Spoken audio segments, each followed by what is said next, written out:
In this video I'm going to show you how to make a planter, which is just like this. It's just a square box with some legs made out of wood. So I found some wood by the side of the road, and so far I have used these pliers to pull out the screws. Some of the screws are stuck in, and what I'm going to do is just measure up using this T-square and straighten up the bits of wood so that they're all going to be flat at the edge.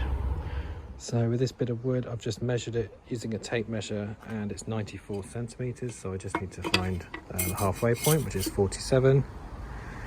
And I'm just going to use a T-square and a pencil to mark out that line, which I'll cut to split it in half.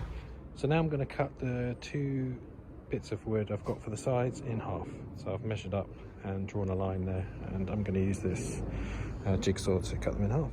So here's the bits of wood I've cut, and I'm just going to put them together in a square shape. So join them there like that. And what I'm going to do is put some screws in here and here, and screws in here and here, so that they're all connected. Okay, the next step is to screw two screws into each side, sort of here and here, that's going to go through. So I want some screws that are going to be big enough. These might even be too big, but I've had to have a dig around my dad's old screw collection, and you can see they're all slightly different sizes. And what I need to do is use a drill to do some guide holes, and that's going to make it really easy to put the screws in. So I'm going to do some guide holes first, and then electric screwdriver is going to make it really easy. So guide hole, screw, screw, times 4. Okay, I have screwed the screws in at the side. I had to pick some better screws, so I got some new screws actually. And then for the base bits of wood, you can see that's a lot thinner, so I have cut that to size, and I've left like a matchbox size hole there, which will be used for when the soil needs draining.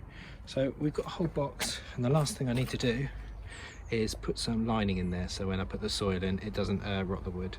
And then to finish it off, I'll do some wood stain. Okay, I've now put some wood stain on the box.